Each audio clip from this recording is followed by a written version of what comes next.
And today, once again, I'm addressing you on the ongoing issues, COVID-related, but today I really just wanted to take this opportunity to reflect with you the state of our economy.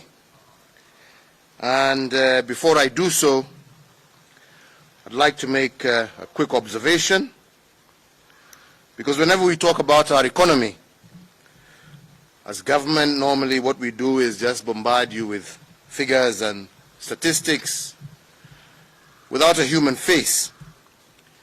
Yet behind these figures are real men and women, children who are struggling. The hard-working farmer who mixes his sweat with the soil in order to feed his or her family, but also to feed our communities. The diligent mother who has a double role of nurturing her family while at the same time maintaining a full-time job. And also the aspiring and driven young people in our country who have hopes and dreams for a better tomorrow. But when we give you economic figures, you never really see the face of these ordinary Kenyans. And today, I want to paint a picture of these Kenyans. The coronavirus pandemic has and will continue to undermine our efforts to revitalize our economy for the unforeseeable future. Indeed, it is true, as I have said before, that the rate of infections may indeed surge upwards or fall if we fail to comply with the protocols issued by the Ministry of Health. It is my prayer that we shall see the rate of infection fall because Kenyans will comply. But we must always recognize the possibility of an increase if we do not do that which is necessary. Indeed, as of this morning, I have been informed that we have cumulatively tested 57,650 samples, out of which 1,192 persons have tested positive for the coronavirus disease. And in the process, we have lost 50 of our fellow Kenyans who have fallen to this disease. Because also of the impact of this pandemic, it has also had a negative impact on our economy. And there are many Kenyans who have been stripped of their dignity, cannot feed their families or pay their rent. And many of these Kenyans find themselves in very vulnerable and difficult situations. And that is why, as a government, we have been trying to do everything we can within the resources available to see how we can support these vulnerable Kenyans. That is why every single week my administration has been dispatching a total of 250 million shillings to vulnerable families. Many may ask why we have chosen to directly send money to these vulnerable groups. And this has been motivated by two key reasons. One, in the past, if a family couldn't feed itself because of floods, famine, or other such natural calamities, we rushed previously to give them food aid. Take food in bags, rice, maize, oils. But then what we got to understand is that what happened was that government would get suppliers, we would give them the resources to buy the food, we would arrange the logistics of distributing the food to those in need. But unfortunately, with this method, what we have discovered over time is that we lost almost half of these resources that we gave to relief suppliers we lost almost half of this to brokers and those who are organizing logistics.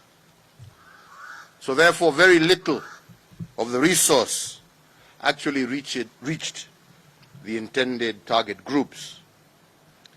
So therefore, we had to change this method by taking advantage of increased technology which is now available in Kenya. And we have now changed the mode of delivery and replaced it with one where money through M-Pesa is directly sent to families. And through this process, we have managed to bypass brokers and various cartels that used to dominate the sector.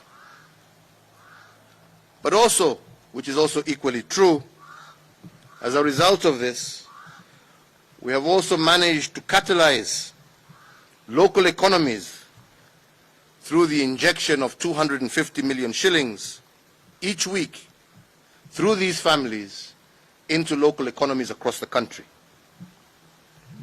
Money in the hands of a family also restores dignity, for it gives people the power to make economic choices in their local spaces and not depend on lining up waiting for food relief. And these choices, I strongly believe, catalyze and help us build the economy from the bottom up. Indeed, during these unprecedented times of coronavirus, we have to cushion our economy. And we must cushion our economy from below up, not from top down. The second recognition we have also made is the fact that our nation is largely youthful, with 70% of our population made up of young people.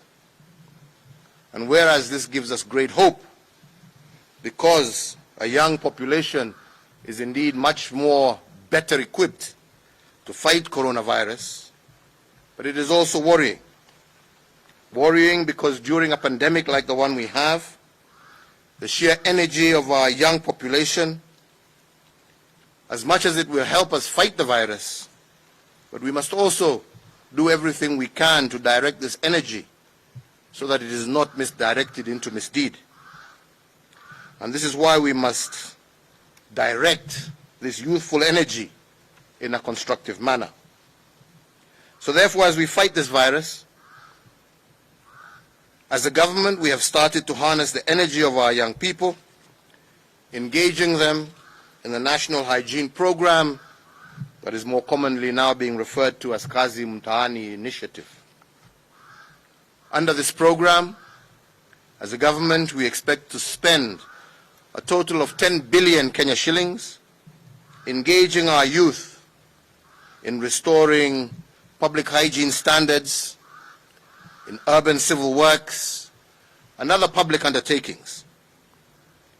Currently, during the trial period, which we have been executing over the last few weeks, we have engaged a total of 26,000 young people. We now intend, hopefully with the passage of the budget that we have put before Parliament, to increase that number to 200,000 young men and women across our country. And also to make it sustainable in the post-coronavirus period. We want to regiment these young people into livelihood guilds, and these are small groups of young people with a purpose and a passion for their country. Working with county governments, we will look forward to finding ways to look for generating work for these groups, societies and circles that hopefully these young people will form. We are making this endeavor through an urban renewal program to upgrade and to modernize our towns and cities. We want our towns and cities to be clean. We want our towns and cities to be green. Indeed, if Singapore can do it, there is no reason why Kenya can also not do it. This COVID pandemic, fellow Kenyans, is not only a health crisis but it is also fundamentally an economic crisis. Jobs have been lost, businesses have had to close, and the economy is generally on a go-slow. So therefore, to combat the effects of this downturn, my administration has had to take additional measures. Today, I am happy to announce the rolling out of my 8-point economic stimulus program, amounting to some 53.7 billion Kenya shillings. The injection of this money into the economy will stimulate growth and cushion families and companies as together we navigate our way out of the COVID-19 pandemic. The first element of this 8-point program will focus on infrastructure. Fellow Kenyans, I'm sure you are all aware of the damage that has been caused to our infrastructure as a result of the ongoing rains. And this has affected our country across the entire length of our borders. To address this challenge in the short term, as a government, we intend to rehabilitate damaged access roads, footbridges, and other public infrastructure. We have set aside a total of 5 billion Kenya shillings to hire local labor, our local young men and women across the country, to engage in this undertaking.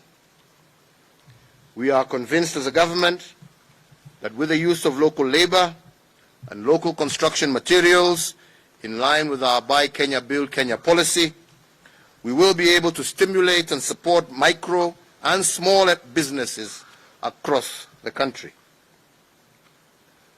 The second element of our stimulus program will be about education. We know that parents, and indeed our children across the country, are concerned about what the future holds for them. But I want to assure you that in the very near future, we shall be communicating after the extensive discussions that are ongoing between parent-teachers associations, with our teachers, with our school administrators. We will be able to come out to you and tell you what plans and programs we have for our education sector to ensure that our children are able to carry on with their education.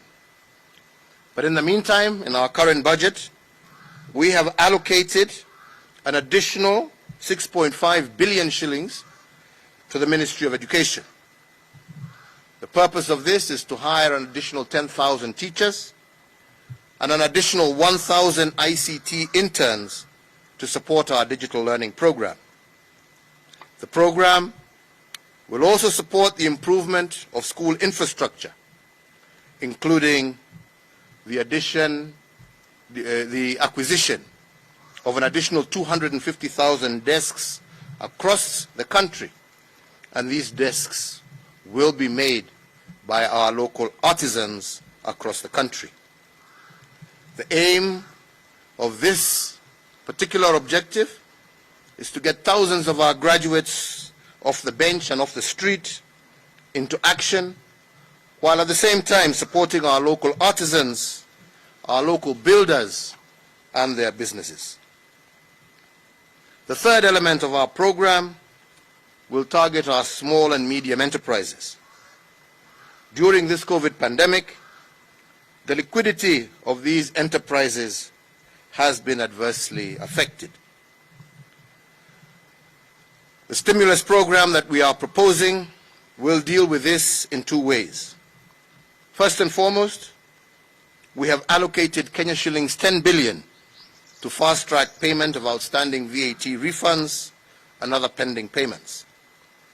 I'm also happy to note that just yesterday, the National Treasury released about 30 billion Kenya shillings towards the payment of pending bills in the road sector. In addition to this, we will inject a further Kenya shillings 3 billion as seed capital for the SME Credit Guarantee Scheme. The intention here being to provide affordable credit to our small and micro enterprises. And to do so in an efficient and structured manner, borrowing from the professional standards and practices of the private sector credit arrangements. Health is our fourth target of our 8-point stimulus program. My administration intends to hire another 5,000 healthcare workers with diploma or certificate level qualification for a period of 1 year. This will not only enhance our COVID-19 response capability, but also enhance the implementation of the Universal Healthcare Coverage Program. Further, the stimulus program will set aside a further 1.7 billion shillings for the expansion of bed capacity in our public hospitals. And here, I encourage our Ministry of Health to utilize our Juakali sector in this endeavor. Let us make and build these beds that we shall supply here locally so that that money circulates in and amongst our people. Similarly, resources will be pumped into our medical research facilities to enhance their research capacity, which is critical to generate new innovations in the medical field, new innovations that will not only help us combat COVID-19, but also other diseases and afflictions that may face our people now and into the future. But with the extra resources, these facilities will also undergo some level of reform to optimize their performance. So, fellow Kenyans, you will be hearing of changes in the sector of research to ensure that those who are going to be charged with that responsibility and with the resources being given are up to the task of meeting the desire and objectives not just of government, but of the people of Kenya. I am persuaded that these reforms will upscale our medical research facilities to a standard that can indeed rival any in the rest of the world. The fifth element of our stimulus program will focus on agriculture. My administration has prioritized Kenya shillings 3 billion for the supply of farm inputs through e-vouchers, targeting some 200,000 small-scale farmers initially. This is meant to cushion farmers from the effects of adverse weather and to secure food supply chains in the post-COVID-19 period and into the future. Further, under this program, we also have allocated a further Kenya shillings 1.5 billion that will be set aside to assist our horticultural and flower producers to continue accessing international markets in this period where we have a shortage of flights into and out of our country. These interventions will support the sustenance of farming communities and provide continued gainful employment for many thousands of workers in our breadbasket areas. Fellow Kenyans, tourism is our sixth target area. This sector is the one that has suffered most dramatically because of restricted movements and the termination, as I have just said, of international flights. To jumpstart this important sector and to protect its players from heavy financial losses, my administration will provide soft loans to hotels and related establishments through the Tourism Finance Corporation, and a total of Kenya shillings 2 billion will be set aside to support renovation of facilities and the restructuring of business operations by actors in this industry. In addition to this, funding will also be set aside to support the operations of our premier hospitality institution, which is Utalii College, to guarantee the steady supply of well-trained hospitality professionals. The tourism component of the stimulus program will also engage 5,500 community scouts under the Kenya Wildlife Service, at a cost of Kenya shillings 1 billion. Additionally, support will be made available to approximately 160 community conservancies at a cost of another 1 billion Kenya shillings. Fellow Kenyans, we want to green our country, and hence the seventh element of this stimulus concerns our environment. To mitigate the impact of deforestation and climate change, and to enhance the provision of water facilities, my administration will rehabilitate wells, water pans, underground water tanks in arid and semi-arid areas. And for this purpose, we have set aside Kenya shillings 850 million. A further 1 billion has also been set aside for flood control measures, and another 540 million for our Greening Kenya campaign. Our eighth and final element of this stimulus program is, of course, manufacturing. As a strategy, we will now enforce with even more vigor the policy of Buy Kenya, Build Kenya. And to this end, my administration has set aside a further investment of Kenya shillings 600 million to purchase locally manufactured vehicles. And this is expected to sustain the operations of our local motor vehicle manufacturers and the attendant employment of workers.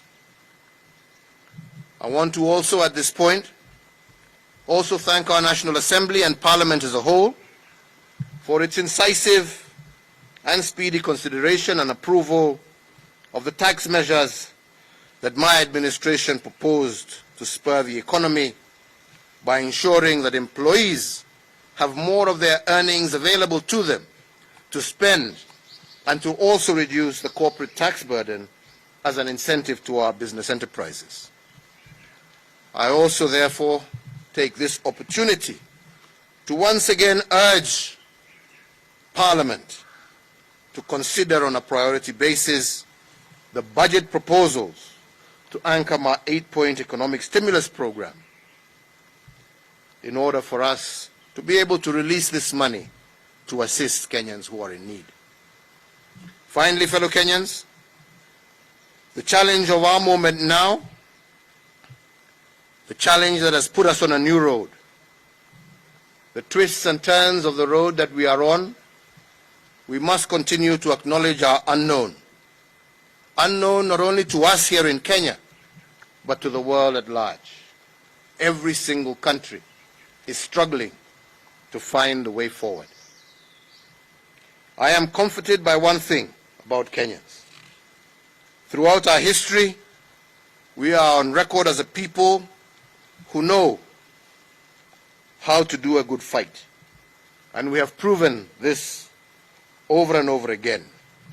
And I strongly believe that today, if we stay the course, we shall overcome the challenges just as we have done in the past. I urge all of us to remain true to our country, confident that the endurance that we are so famous for will ultimately drive us to victory. I take this early opportunity to wish all our Muslim brothers and sisters a happy Eid ul-Fitr. I wish you the best in this particular season and period. It is unfortunate that just like your Christian brothers and sisters, we have had who had to also endure the holiest time in the Christian calendar, which is Easter, in difficult circumstances. You are also having to endure the same. But I believe through the strength of prayer, through the unity of our people, we shall succeed and we shall overcome. Thank you. Sitaki niongeze, nimesema yale ambaye tumesema. Yangu tu ni kusema ya kwamba vile nilisema wiki iliyopita ya kwamba tunajua ni Wakenya wengi ambao wanaumia wakati huu mgumu wa COVID, lakini hatuna budi isipokuwa kuendelea kuhakikisha tumepambana na hii jangwa. Na vile niliwaambia wiki iliyopita, mimi sina shaka Wakenya tukishirikiana, tuungane pamoja, tutashinda huu ugonjwa. Lakini tena leo wakati natoa hii hotuba ambayo tumetoa sasa ya kusema lengo mbalimbali ambayo serikali inachukua kurahisisha maisha ya wananchi wa kawaida na kuhakikisha ya kwamba wananchi bado wanaweza kuendelea na maisha yao kupitia hiyo stimulus package ambaye nimeitaja, lazima tukumbuke ya kwamba jukumu ni letu sisi wote. Sisi kama serikali zingine, mataifa yote duniani imeanza kuona hatuwezi kuendelea kusema Wakenya tukae nyumbani. Hatuwezi kuendelea kusema tu Wakenya musiende biasharani zenu, musiende makazi, musiende namna hiyo. Lakini ile kitu ambaye itatusaidia kwa kikamilifu kuhakikisha ya kwamba tumeweza tena kufungua uchumi wetu na wananchi waweze kuendelea na maisha yao ya kawaida, nimewaambia wenzangu, hii haitakuwa kwa sababu ya yale serikali itatenda. Itakuwa kwa sababu ya yale kila mmoja wetu kwa kibinafsi atafanya. Wewe uko na jukumu ya kuhakikisha umechunga mwenzako. Tukianza kupanua na kufungua uchumi wetu, wewe ujue ya kwamba usipotii masharti ambaye tumepatiwa, sio wewe peke yako utaumia, unaumiza pia mwenzako kwa kazi ambao unafanya. Ukienda nyumbani umeumiza mama, umeumiza mtoto. Kwa hivyo wakati umefika, na nimeambia mawaziri wetu na haswa maofisa wetu wa afya waanze kuambia Wakenya, waanze kuwaeleza Wakenya ya kwamba hatuwezi kuendelea na lockdown, hatuwezi kuendelea maisha na curfew. Na tukifungua hii ugonjwa ukianza kuenea, Wakenya lazima mjue ya kwamba itaenea kwa sababu sisi wenyewe, mimi Uhuru, Matiang'i, wewe na ule mwingine, hatujatimiza yale masharti ambayo tumepatiwa. Lakini tukiyatimiza, wenzangu, tutapona. Tukiyatimiza, wenzangu, we shall overcome. Tutashinda. Mimi sina shaka na hiyo. Na ndipo naendelea kusema hata wakati huu ambapo sasa tuatii masharti ya curfew na yale mengine ambaye tumeweka kama serikali, itafika wakati ambapo lazima kama nchi zingine tutafungua taifa letu. Na wakati wa kufungua, jukumu sasa itarudi kwako, itarudi kwangu kibinafsi, kuhakikisha ya kwamba umejilinda, umelinda wale unapenda na unalinda wale mnafanya kazi pamoja na wao. Kwa hivyo wenzangu, hayo machache ambayo tumetaja ni yale ambayo tumeongezea kwa sababu shughuli za serikali za kikawaida na bajeti yetu yaendelea kawaida. Yale ambayo tumetangaza leo ni yale tumeongeza tu kwa sababu vile nimesema tumeweka bilioni 10 kusaidia wale ambao wameathirika zaidi. Lakini msisahau Wakenya, bado kwa bajeti yetu tuko na ile bilioni 30 billion ambayo bado iko kwa bajeti, kumaanisha ya kwamba mwaka huu ambao ni mwaka wa kipekee kwa sababu ya huu ugonjwa, sasa tuko na 40 billion ambaye tumeweka kama serikali kusaidia jamii ambayo zimeangamia zaidi. Kwa hivyo wenzangu, tusaidiane, tupendane, tushirikiane, tusaidiane, tuhakikishe ya kwamba tumeshinda hii jangwa na Kenya yetu na Wakenya wamefaulu. Kwa hayo machache nasema Mungu aendelee kuwabariki. Mungu aendelee kubariki taifa letu la Kenya. Kwa wenzetu Waislamu tuwasema Idul Fitr. Mungu aendelee kuwalinda na kuwaongoza.